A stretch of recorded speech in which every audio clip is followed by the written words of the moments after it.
Students, நம்மளோட commerce explorer media சேனலில் என்னென்ன சப்ஜெக்ட்ஸுக்கெல்லாம் வீடியோஸ் அப்லோட் பண்ணியிருக்கோம் அப்படின்ற லிஸ்ட்டு தான் இது.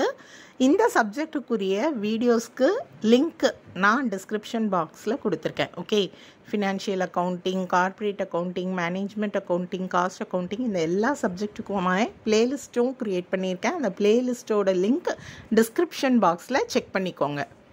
வணக்கம். இன்றைக்கி நம்ம income tax law and practice சப்ஜெக்டில் கேபிட்டல் கெயின் சாப்டரில் காஸ்ட் இன்ஃப்ளேஷன் இண்டெக்ஸ்னால் என்ன அப்படின்னு தெரிஞ்சுக்க போகிறோம்.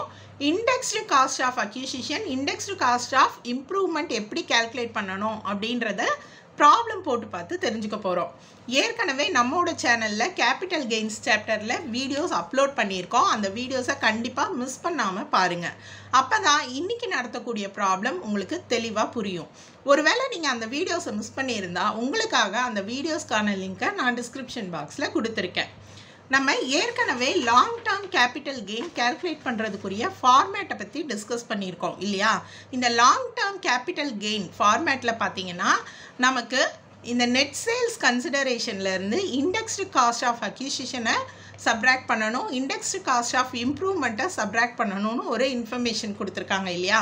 இந்த indexed cost of acquisition, cost of இம்ப்ரூவ்மெண்ட்டை பற்றி தான் இன்றைக்கி நம்ம தெரிஞ்சுக்க போகிறோம். இதை எப்படி கால்குலேட் பண்ணுறதுன்னு தெரிஞ்சுக்கிறதுக்கு முந்தி நீங்கள் தெரிஞ்சுக்க வேண்டிய முக்கியமான இன்ஃபர்மேஷன் என்ன அப்படின்னு பார்த்தீங்கன்னா cost inflation index. Okay, cost inflation இண்டெக்ஸை நம்ம CII அப்படின்னு சொல்லலாம். எதுக்காக காஸ்ட் இன்ஃப்ளேஷன் இண்டெக்ஸ் அப்படின்றத ஃபஸ்ட்டு நான் உங்களுக்கு சொல்லி கொடுத்துட்றேன். Due to inflation. அப்போ இங்கே நீங்கள் தெரிஞ்சுக்க வேண்டிய முக்கியமான ஒரு விஷயம் என்ன அப்படின்னு பார்த்தீங்கன்னா இன்ஃப்ளேஷனுக்கு மீனிங் தெரிஞ்சுக்கணும். ஓகே, இந்த இன்ஃப்ளேஷன் அப்படின்றத தமிழில் என்ன சொல்லுவோம் அப்படின்னு பார்த்தீங்கன்னா பணவீக்கம் அப்படின்னு சொல்லலாம். ஓகே, இந்த பணவீக்கம் அப்படின்றது என்ன அப்படின்னு பார்த்தீங்கன்னா நான் ஒரு உதாரணத்துக்கு உங்களுக்கு சொல்கிறேன். இந்த வருஷம் நீங்கள் 100 ரூபாய் வச்சுருக்கீங்க. இந்த 100 ரூபாய்க்கு ஒரு கடையில் போய் ஷாப்பிங் பண்ணுறீங்க, 100 ரூபாய்க்கான பொருள்களை வாங்குறீங்க. இதே 100 ரூபாயை எடுத்துகிட்டு போய் அடுத்த வருஷம் நீங்கள் அந்த கடையில் நீங்கள் இந்த வருஷம் வாங்கின அதே பொருள்களை வாங்கினீங்க அப்படின்னா 100 ரூபாய்க்கு வாங்கிட்டு வர முடியுமான்னா கண்டிப்பாக வாங்கிட்டு வர முடியாது. பொருட்களோட விலை என்ன ஆயிருக்கும் அப்படின்னு பார்த்தீங்கன்னா இன்க்ரீஸ் ஆகிருக்கும். ஓகே, அது பொருள்களாகவும் இருக்கலாம், அசட்ஸாகவும் இருக்கலாம். இந்த வருஷம் நீங்கள் வச்சுருக்க அமௌண்ட்டில் அடுத்த வருஷம் போய் கண்டிப்பாக வாங்க முடியாது. பொருளோட விலை அதிகமாக இருக்கும், ஆனால் இந்த பணத்தோட மதிப்பு என்ன ஆயிருக்கும்னு பார்த்தீங்கன்னா கம்மியாயிருக்கும். இதை தான் நம்ம இன்ஃப்ளேஷன் அப்படின்னு சொல்லுவோம், பணவீக்கம் அப்படின்னு சொல்லுவோம். ஓகே, இந்த இன்ஃப்ளேஷனால் நம்மளோட அசட்ஸை நாம் வாங்கி விற்கும்போது என்ன மாதிரியான இம்பேக்ட் இருக்க போகுது அப்படின்றத புரிஞ்சுக்கிட்டிங்கன்னா இந்த காஸ்ட் இன்ஃப்ளேஷன் இண்டெக்ஸ் எதுக்கு அப்படின்றத உங்களால் தெரிஞ்சுக்க முடியும். ஓகே, உதாரணத்துக்கு மறுபடியும் சொல்கிறேன். மிஸ்டர் எக்ஸ் அப்படின்றவர் பார்த்தீங்கன்னா ஒரு 10 வருஷத்துக்கு முந்தி 30 லட்சம் கொடுத்து ஒரு வீட்டை வாங்கியிருக்காரு. ஓகேவா? ஸோ இப்போ பார்த்தீங்கன்னா அவர் அந்த வீட்டை 1 crore சேல் பண்ணுறாரு. ஓகே, இப்போது 30 லட்சத்துக்கு வாங்கின வீட்டை 1 கோடிக்கு விற்கும்போது அவருக்கு லாபம் அப்படின்னு பார்த்தீங்கன்னா இந்த டிஃப்ரென்ஸ் இருக்கிற 70 லட்சம். இந்த 70 லட்சத்தில் அவர் இன்கம் டேக்ஸ் பே பண்ணுவாரா? இதுதான் அவருக்கு கேபிட்டல் கெயினா அப்படின்னு பார்த்தா அது கண்டிப்பாக ஒத்துக்க முடியாத ஒரு விஷயமா இருக்கும். எதனாலன்னு கேட்டிங்க அப்படின்னு பார்த்தீங்கன்னா இந்த இன்ஃப்ளேஷன் தான் காரணம். ஓகே, இன்ஃப்ளேஷன் அப்படின்றது என்னது? பொருளோட மதிப்பு ஒவ்வொரு வருஷமும் அதிகமாகுது. அதாவது அவர் வாங்கின அந்த ஹவுஸோட வேல்யூ ஒவ்வொரு இயரும் இன்க்ரீஸ் ஆகிருக்கு. ஆனால் பணத்தோட மதிப்பு என்ன ஆகுது அப்படின்னு பார்த்தீங்கன்னா நான் ஏற்கனவே சொன்ன மாதிரி இந்த 10 வருஷத்தில் பணத்தோட மதிப்பு குறைஞ்சி போச்சு. ஓகேவா? ஸோ அப்போ இந்த வீட்டுக்குரிய கேபிட்டல் கெயின் கால்குலேட் பண்ணுறோம் இல்லையா? அதை கால்குலேட் பண்ணும்போது என்ன பண்ணுவாங்க அப்படின்னு பார்த்தீங்கன்னா 30 லட்சத்துக்கு வாங்கினார் இல்லையா? இந்த 30 லட்சத்தோட இன்னைக்கு வேல்யூ என்ன அப்படின்றத நம்ம கால்குலேட் பண்ணிவிட்டு இந்த சேல்லேருந்து மைனஸ் பண்ணினோன்னா தான் அவர் கட்ட வேண்டிய கரெக்டான டேக்ஸ் அமௌண்ட்டு கிடைக்கும். ஓகே, ஸோ இன்றைக்கி இந்த 30 லட்சத்தோட வேல்யூ என்ன அப்படின்றத நம்ம கால்குலேட் பண்ணுறதுக்கு தான் இந்த cost inflation index. Okay, so அதுதான் நம்ம இங்கே கொடுத்துருக்கோம். The cost of purchase or improvement of asset increases on the date of which it was sold. இப்போ அந்த வீடு வாங்கினாங்க இல்லையா, அதை விற்கிற அன்னைக்கு அசட்டோட காஸ்ட் ஆஃப் பர்ச்சேஸாக இருந்தாலும் சரி, இல்லை அதுக்கு இம்ப்ரூவ்மெண்ட் பண்ணுறதுக்கு அந்த வீட்டுக்காக வேறு எதாவது இம்ப்ரூவ்மெண்ட்டுக்கு செலவு பண்ணியிருந்தாலும் சரி, அந்த 2 அமௌண்ட்டுமே இன்றைக்கி சேஞ்ச் ஆகிருக்கும் இன்னைய டேட்டில், அசட்டை வித்த டேட்டில். ஓகே, ஸோ இண்டெக்ஸேஷனை வச்சு நம்ம என்ன பண்ணலான்னா அந்த அசட்டோட வேல்யூ இருக்கு இல்லையா, இன்றைக்கி டேட்டில் அந்த காஸ்ட்டுக்கு என்ன வேல்யூ அப்படின்றத நம்ம கண்டுபிடிக்க முடியும். ஓகே, அதுதான் இண்டெக்ஸேஷன் அப்படின்னு சொல்லுவோம். இந்த இண்டெக்ஸேஷன் பண்ணுறதுக்கு நம்ம எதை யூஸ் பண்ணுறோன்னு பார்த்தீங்கன்னா காஸ்ட் இன்ஃப்ளேஷன் இண்டெக்ஸை யூஸ் பண்ணுறோம். ஓகே, காஸ்ட் இன்ஃப்ளேஷன் இண்டெக்ஸ் அப்படின்றது என்ன அப்படின்னு பார்த்தீங்கன்னா, சென்ட்ரல் கவர்மெண்ட் ஒவ்வொரு வருஷமும் இந்த மணியோட வேல்யூ மாறுது இல்லையா, அந்த வேல்யூவை இண்டெக்ஸ் நம்பர் அப்படின்னு சொல்லி அவங்களோட அஃபிஷியல் கெசட்லேயே என்ன பண்ணியிருப்பாங்கன்னா ஸ்பெசிஃபை பண்ணியிருப்பாங்க. அதுதான் காஸ்ட் இன்ஃப்ளேஷன் இண்டெக்ஸ். பார்த்தீங்கன்னா நம்மளோட மூர்த்தி புக்லேயே கொடுத்துருக்காங்க பாருங்கள், ரெட்டி மூர்த்தி புக்கில் notified cost inflation index by the central government. ஒவ்வொரு இயரும் காஸ்ட் இன்ஃப்ளேஷன் இண்டெக்ஸ் என்ன அப்படின்ற இண்டெக்ஸை இங்கே நமக்கு கொடுத்துருக்காங்க. இந்த இன்ஃப்ளேஷன் இண்டெக்ஸை வச்சு தான் நம்ம என்ன கால்குலேட் பண்ண போகிறோம் அப்படின்னு பார்த்தீங்கன்னா indexed cost of acquisition, indexed cost of improvement கண்டுபிடிக்க போகிறோம். அதாவது அந்த அசட்டை வாங்கியிருப்பாங்க இல்லையா, அந்த வேல்யூ இன்றைக்கி என்ன வேல்யூ, இம்ப்ரூவ்மெண்ட் பண்ணியிருப்பாங்க இல்லையா, இன்றைக்கி அந்த காஸ்ட்டுக்கு மதிப்பு என்ன அப்படின்றத கால்குலேட் பண்ண போகிறோம். காஸ்ட் இன்ஃப்ளேஷன் இண்டெக்ஸை பற்றி சில ப்ரொவிஷன்ஸ் நீங்கள் கண்டிப்பாக தெரிஞ்சுக்கணும். பார்த்தீங்கன்னா நம்ம லாங் டேர்ம் அசட்ஸுக்கு மட்டும்தான் என்ன பண்ணுவோம் அப்படின்னு பார்த்தீங்கன்னா காஸ்ட் இன்ஃப்ளேஷன் இண்டெக்ஸ் அப்ளிகபிள் ஆகும். ஓகே, ஸோ இந்த லாங் டேர்ம் கேபிட்டல் அசட்ஸுக்கு அந்த long term capital gain calculate பண்ணுறதுக்காக நம்ம என்ன யூஸ் பண்ணுறோம், காஸ்ட் இன்ஃப்ளேஷன் இண்டெக்ஸை யூஸ் பண்ணுறோம். அடுத்து பார்த்தீங்க அப்படின்னா லாங் டேர்ம் டிபென்ச்சர்ஸ் அண்ட் பாண்ட்ஸுக்கு இந்த காஸ்ட் இன்ஃப்ளேஷன் இண்டெக்ஸ் நம்ம என்ன பண்ண மாட்டோம், கால்குலேட் பண்ண மாட்டோம். டிபென்ச்சர்ஸ்க்கு long term capital gain calculate பண்ணுவோம், ஆனால் அதில் காஸ்ட் இன்ஃப்ளேஷன் இண்டெக்ஸை நம்ம என்ன பண்ண மாட்டோம், யூஸ் பண்ண மாட்டோம். Indexed cost of acquisition improvement எல்லாம் கால்குலேட் பண்ண மாட்டோம். ஏற்கனவே சொன்ன மாதிரி only for long term capital asset cost inflation index use பண்ணுவோம். ஷார்ட் டேர்ம் கேபிட்டல் அசட்டுக்கு நம்ம என்ன பண்ண மாட்டோம், காஸ்ட் இன்ஃப்ளேஷன் இண்டெக்ஸை யூஸ் பண்ண மாட்டோம். அதே மாதிரி டெப்ரிஷியபிள் அசட்டுக்கும் கிடையாது, காஸ்ட் இன்ஃப்ளேஷன் இண்டெக்ஸை நம்ம யூஸ் பண்ண மாட்டோம். இந்த இன்ஃபர்மேஷன்ஸ் எல்லாம் நீங்கள் தெரிஞ்சுக்கிட்டீங்க அப்படின்னா உங்களுக்கு ப்ராப்ளம் போடும்போது ரொம்பவே யூஸ்ஃபுல்லாக இருக்கும். காஸ்ட் இன்ஃப்ளேஷன் இண்டெக்ஸ் கண்டுபிடிக்கிறதுக்கு இன்னும் ஒரு முக்கியமான பாயிண்ட் நீங்கள் தெரிஞ்சுக்கணும். என்ன அப்படின்னு பார்த்தீங்கன்னா அசட் பர்ச்சேஸ்டு அப்படின்ற டேட் இருக்கு இல்லையா, எந்த இயர் அப்படின்றத நீங்கள் செக் பண்ணிக்கோங்க. அது பார்த்தீங்கன்னா on or before financial year 2001 இருந்தது அப்படின்னா, அசட்டை வாங்கினது இந்த இயரோ இல்லை இதுக்கு முற்பட்ட இயராக இருந்தது அப்படின்னா நீங்கள் எந்த அமௌண்ட்டில் இந்த இன்ஃப்ளேஷன் இண்டெக்ஸை யூஸ் பண்ணுவீங்க அப்படின்னு பார்த்தீங்கன்னா உங்களுக்கு ப்ராப்ளமில் கண்டிப்பாக ஃபேர் மார்க்கெட் வேல்யூ கொடுத்துருப்பாங்க, அதே மாதிரி பர்ச்சேஸ் வேல்யூ இருக்கும் இல்லையா. இந்த ரெண்டுத்தையும் நீங்கள் கம்பேர் பண்ணணும். இதில் எந்த அமௌண்ட் ஹையராக இருக்கோ அந்த அமௌண்ட்டை யூஸ் பண்ணி தான் நீங்கள் cost of inflation indexed cost of acquisition கண்டுபிடிக்கணும். ஓகே, மறுபடியும் சொல்கிறேன், இண்டெக்ஸ்டு காஸ்ட் ஆஃப் அக்யூசிஷன் கண்டுபிடிக்கிறதுக்கு 2001க்கு முன்னாடி வாங்கின அசட்டாக இருந்தது அப்படின்னா இந்த ரெண்டு வேல்யூவை கம்பேர் பண்ணி தான் நீங்கள் இண்டெக்ஸ்டு காஸ்ட் ஆஃப் அக்யூசிஷன் கண்டுபிடிக்கணும். ஓகே, அடுத்து பார்த்தீங்கன்னா உங்களுக்கு சப்போஸ் ப்ராப்ளமில் ஃபேர் மார்க்கெட் வேல்யூ கொடுக்கல அப்படின்னா நீங்கள் பர்ச்சேஸ் வேல்யூ கொடுத்துருப்பாங்க இல்லையா, அந்த வேல்யூவை வச்சு நீங்கள் indexed cost of acquisition calculate பண்ணிக்கலாம். Okay, indexed cost of acquisition கண்டுபிடிக்கிறதுக்கு என்ன ஃபார்முலா அப்படின்றத தெரிஞ்சுக்கலாம். Purchased value into CII for previous year. CII அப்படின்றது காஸ்ட் இன்ஃப்ளேஷன் இண்டெக்ஸ். ப்ரீவியஸ் இயரோட cost inflation index divided by cost inflation index on purchase date. ஓகேவா, இப்போது நம்மளோட அசஸ்மெண்ட் இயர் என்ன அப்படின்னு பார்த்தீங்கன்னா 2023-24. அப்போ 2022-23 ப்ரீவியஸ் இயர் என்னது 22-23, அதில் இருக்கக்கூடிய காஸ்ட் இன்ஃப்ளேஷன் இண்டெக்ஸை தான் நம்ம யூஸ் பண்ணணும். ஓகே, அண்ட் பர்ச்சேஸ் டேட்டுக்குரிய CIயை யூஸ் பண்ணணும். இந்த பர்ச்சேஸ் வேல்யூ மட்டும்தான் நான் ஏற்கனவே எக்ஸ்பிளைன் பண்ணினேன். 2000க்கு பிஃபோராக இருக்குது அப்படின்னா நீங்கள் ரெண்டு வேல்யூவை கம்பேர் பண்ணணும். அது நீங்கள் ப்ராப்ளம் போடும்போது இன்னும் தெளிவாக புரிஞ்சுப்பீங்க. அடுத்து நம்ம இண்டெக்ஸ்டு காஸ்ட் ஆஃப் இம்ப்ரூவ்மெண்ட் கண்டுபிடிக்கிறதுக்கு ஃபார்முலா என்னென்னா, நீங்கள் இம்ப்ரூவ்மெண்ட் வேல்யூவை என்ன பண்ணிக்கணும், யூஸ் பண்ணிக்கணும். இதுலேயும் பார்த்தீங்கன்னா improvement value into CII for previous year, CII on improvement date. Okay, problem போட்டு பார்த்தா உங்களுக்கு இண்டெக்ஸ்டு காஸ்ட் ஆஃப் அக்யூசிஷனை பற்றி ஒரு ஐடியா கிடைக்கும். இப்போ நம்ம ரெட்டி மூர்த்தி புக்கில் இருக்கக்கூடிய எக்ஸசைஸ் நம்பர் 26 ப்ராப்ளம் போட்டு பார்க்கலாம்.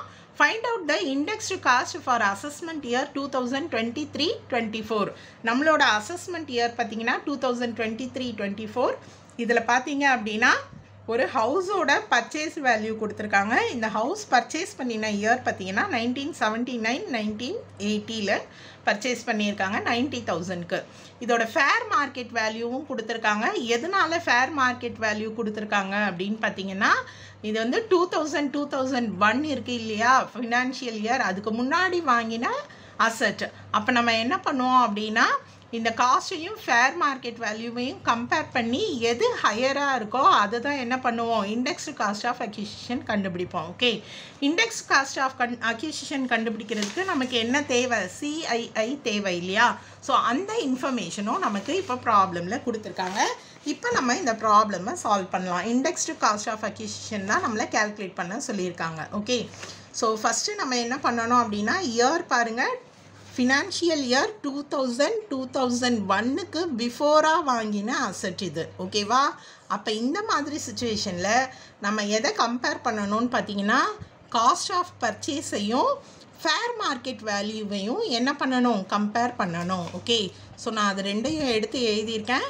இந்த வேல்யூ நமக்கு ரெண்டுமே என்ன கொடுத்துருக்காங்க, ப்ராப்ளமில் கொடுத்துருக்காங்க.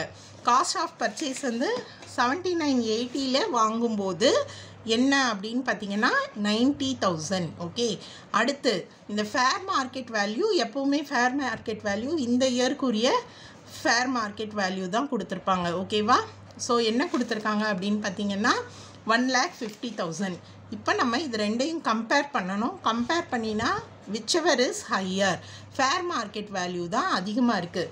இதை தான் நம்ம என்ன பண்ண போகிறோம், இண்டெக்ஸ்டு காஸ்ட் ஆஃப் அக்யூசிஷன் கண்டுபிடிக்கிறதுக்கு யூஸ் பண்ண போகிறோம். whichever is higher அப்படின்னு பார்த்தீங்கன்னா ஃபேர் மார்க்கெட் வேல்யூ. ஓகே, இப்போ நான் இண்டெக்ஸ்டு காஸ்ட் ஆஃப் அக்யூசிஷன் ஃபார்முலாவை யூஸ் பண்ணுறேன்.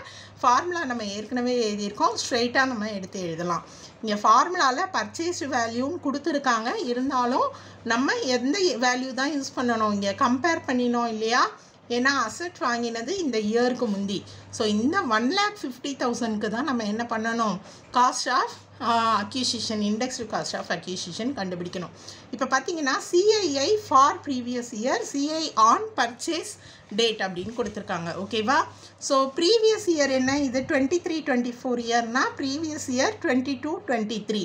இதோட CII என்னன்னு பார்த்தீங்கன்னா 331. So 1,50,000 into 331 divided by, so என்ன formula, CII on purchase date. Purchase date அப்படின்னும் போது நமக்கு 7980 கிடையாது, இந்த ஃபேர் மார்க்கெட் வேல்யூவோட CII தான் இல்லையா. ஸோ நமக்கு ப்ராப்ளமில் பார்த்தீங்கன்னா 100 அப்படின்னு கொடுத்துருக்காங்க. அப்போ 1,50,000 into 331 டிவைடட் பை 100, இதை தான் நம்ம யூஸ் பண்ணணும். நீங்கள் கேல்குலேட் பண்ணீங்க அப்படின்னா உங்களுக்கு 4,96,500 rupees கிடைக்கும். இதுதான் உங்களுக்கு indexed cost of acquisition. Okay, இப்போ உங்களுக்கு புரிஞ்சிருக்கும்னு நினைக்கிறேன். நம்ம இன்னும் 2 ப்ராப்ளம் போட்டு பார்த்துக்கலாம், இன்னும் ஈஸியாக உங்களுக்கு புரியும். பெரிய ப்ராப்ளம் சால்வ் பண்ணும்போது ஈஸியாக இருக்கும். இது 26th ப்ராப்ளம். அடுத்து நம்ம பார்க்க போகிறது exercise number 27th problem. Mr. Ram purchased a house on 1/11/2004 for rupees 2 lakh and it was improved in 2012-2013 at a cost of rupees 1 lakh.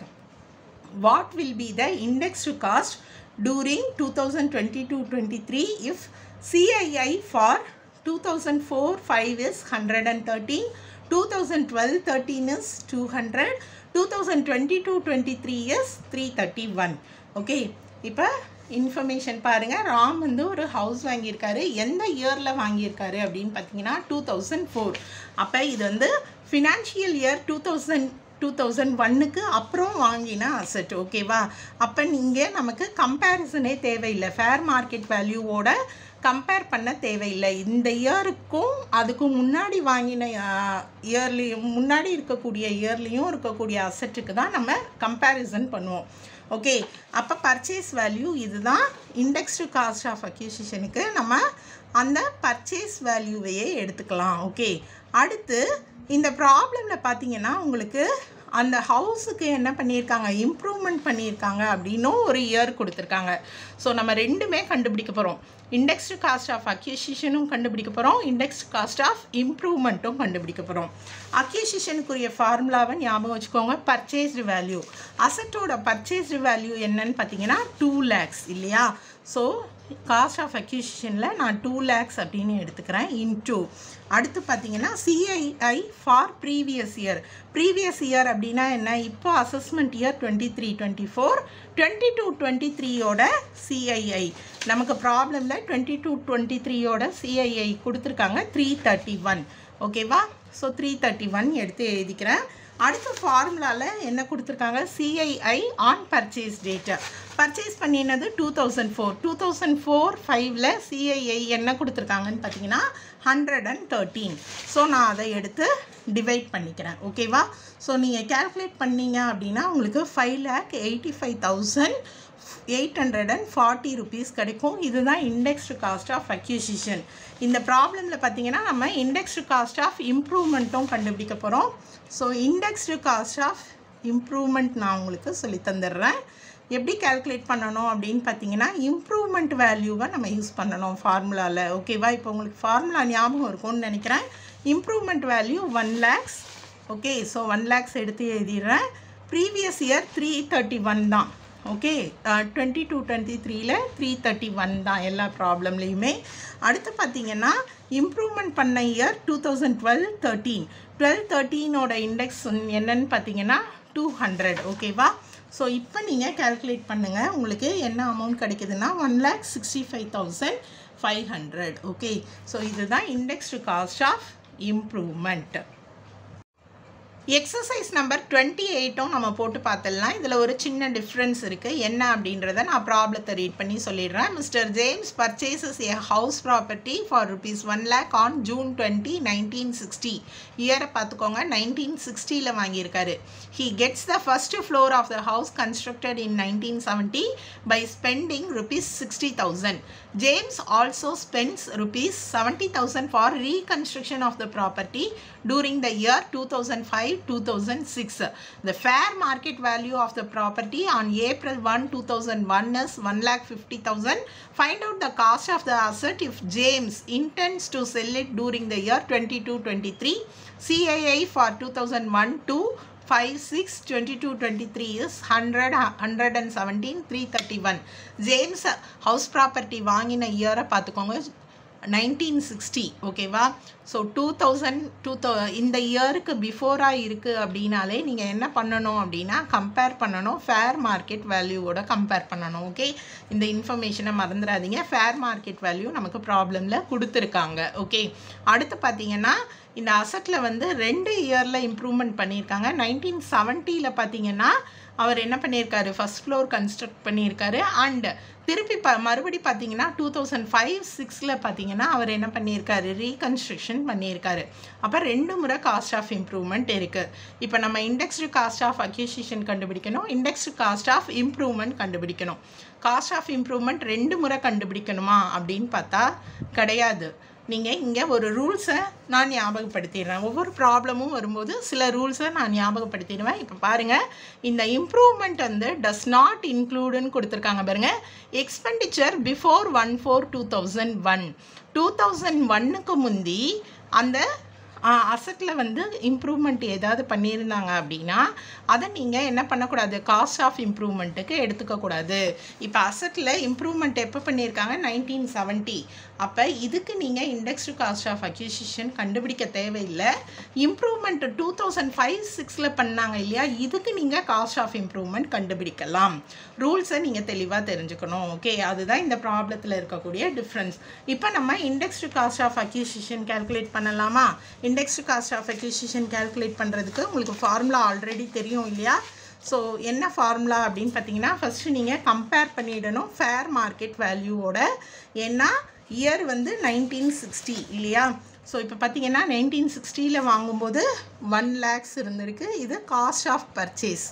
Okay, இது cost of purchase. Fair market value என்ன கொடுத்துருக்காங்க அப்படின்னு பார்த்தீங்கன்னா 1,50,000 கொடுத்துருக்காங்க. Okay, so whichever is higher அப்படின்னு பார்த்தீங்கன்னா fair market value தான்.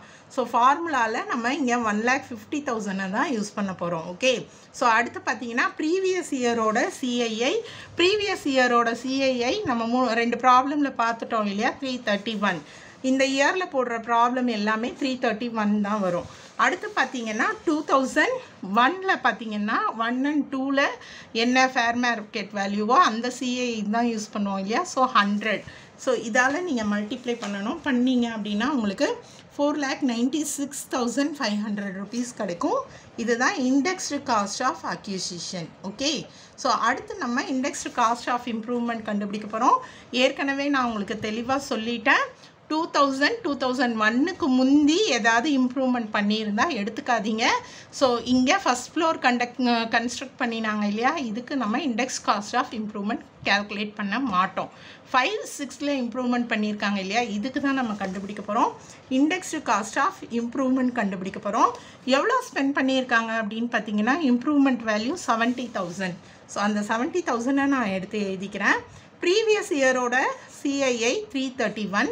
எந்த இயரில் அவங்க வந்து பண்ணாங்கன்னா 5, 6. ஸோ 2005-6 என்ன சிஐஐ அப்படின்னு பார்த்தீங்கன்னா 117.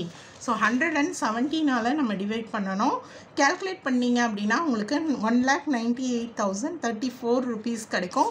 இப்போ இது ரெண்டையும் ஆட் பண்ணிங்கன்னா டோட்டலாக இண்டெக்ஸ்டு காஸ்ட் கிடைக்கும். ஓகே, இன்றைக்கி நான் உங்களுக்கு காஸ்ட் இன்ஃப்ளேஷன் இண்டெக்ஸ்னால் என்ன, இண்டெக்ஸ்டு காஸ்ட் ஆஃப் அக்விசிஷன் எப்படி கால்குலேட் பண்ணணும், இம்ப்ரூவ்மெண்ட் எப்படி கால்குலேட் பண்ணணும் அப்படின்றத ப்ராப்ளம் போட்டு எக்ஸ்பிளைன் பண்ணியிருக்கேன். உங்களுக்கு புரிஞ்சிருக்கும்னு நினைக்கிறேன். நீங்களும் இதே மாதிரி ப்ராப்ளம்ஸ் போட்டு பார்த்து ட்ரை பண்ணுங்கள். உங்களுக்கு டவுட்ஸ் ஏதாவது இருந்தால் கமெண்ட் செக்ஷனில் கேளுங்க. நன்றி.